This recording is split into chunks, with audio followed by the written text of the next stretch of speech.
In an air conditioner, liquid refrigerant absorbs heat from inside the building, changes into a gas, and flows outdoors. It goes through a compressor, then a heat exchanger coil that transfers the heat to the outside air, turning the refrigerant gas to liquid again. The refrigerant then circulates back inside the building.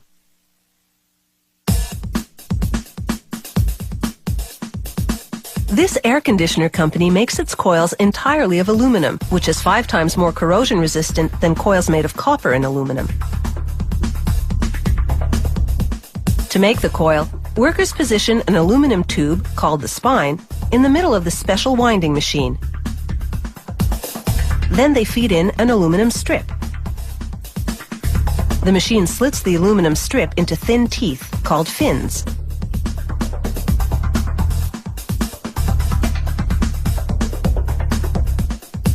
Then it folds and wraps thousands upon thousands of fins around the spine, making a material they call spine fin tubing.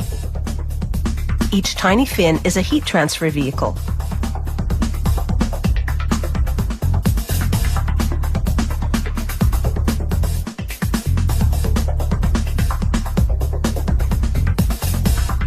Now, to form the coil, they hook the end of the spine fin tubing to an automated winder. It spirals the spine fin tubing into a large cylindrical shape.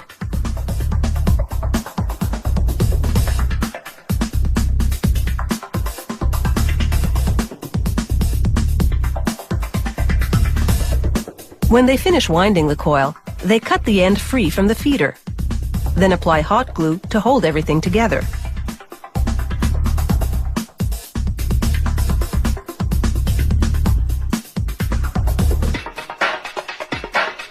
The next machine presses the coil on all sides to form it into the shape of the air conditioner.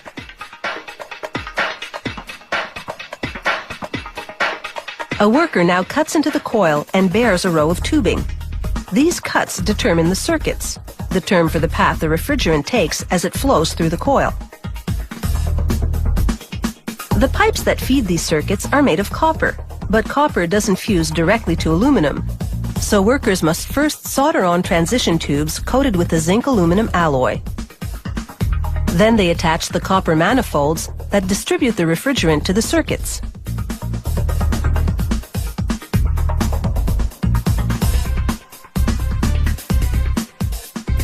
Once all the refrigeration components are in place, workers subject the coil unit to an underwater pressure test to make sure there are no leaks.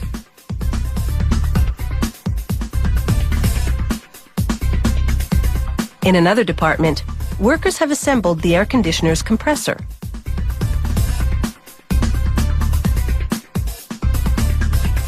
They mount the compressor to a weather-resistant plastic base, then cover it with a sound reducer, a vinyl jacket filled with fiberglass insulation. Now they add the coil. It sits between posts in the base. For an air conditioner to work well, it can't have air or moisture in its refrigeration system. So workers hook up the unit to automated machinery that completely evacuates the lines.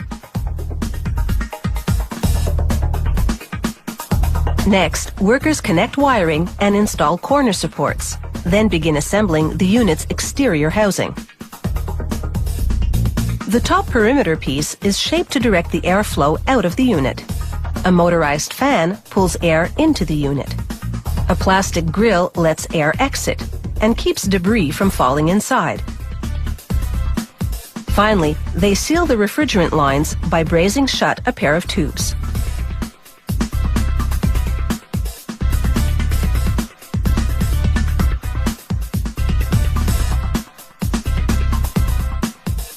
The housing parts are made of zinc-coated steel.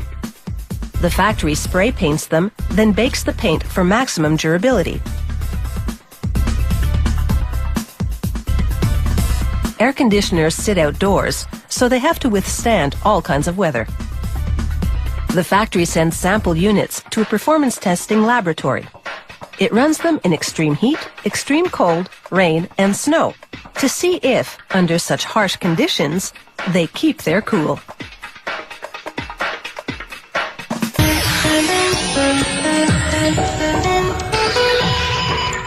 Before refrigeration, people used the environment to store and preserve food. They built cellars because it was cooler underground. In cold climates, they filled shacks with snow and ice, making what were essentially ice boxes. Then in the early 1900s, a French inventor developed the first machine to cool and preserve foods at home.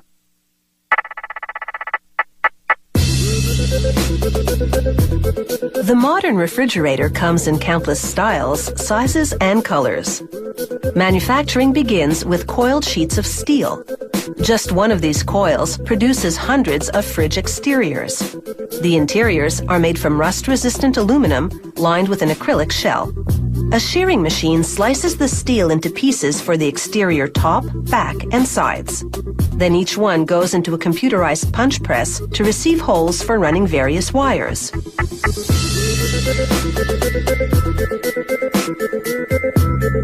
A brake press forces the piece against a forming die, bending the steel at the edges and corners so it will fit snugly into position. To assemble the fridge's outer shell, workers place the pieces in an assembly jig which holds them firmly together.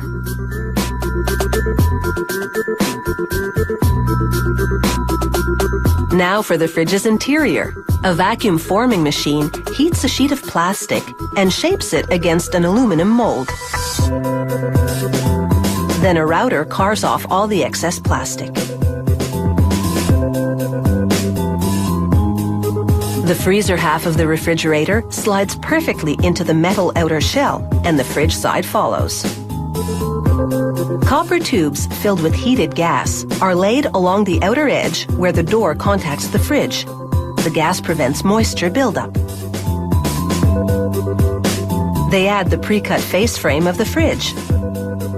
Then they inject foam into the cavity between the interior and exterior shells. This foam not only insulates the refrigerator, but gives it structural rigidity as well.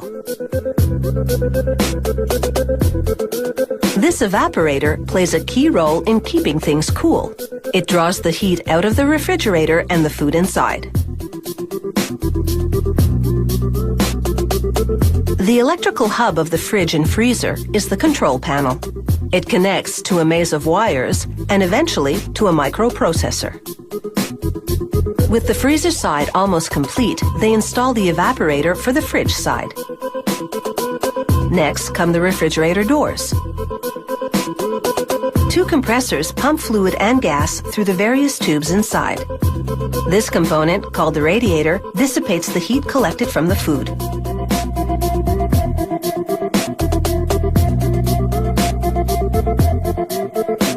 They attach the expansion valves.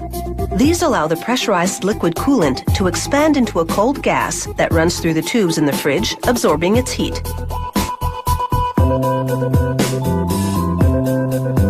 They solder copper tubes to the compressor. They'll later fill these tubes with refrigerant.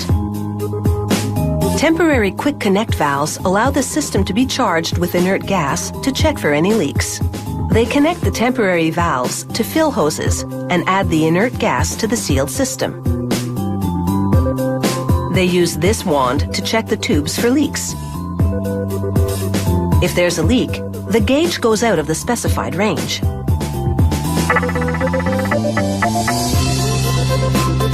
The process of refrigeration occurs as the cold gas in the evaporator coils pulls heat energy from inside the fridge. The compressor then changes the gas back to a liquid while the radiator dissipates the collected heat. That liquid then passes through the expansion valve, turns back into a cold gas, and circulates again through the evaporator coils. With a charging gun, they inject refrigerant gas into each tube, then weld the ends of the tubes shut.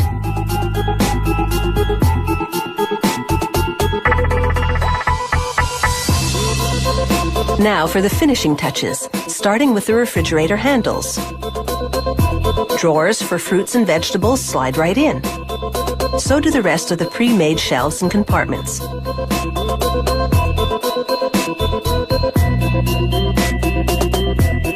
Finally, they press an adhesive logo onto the top corner of the door. Built-in, standalone, double door, or traditional, the refrigerator keeps our food just the way we like it.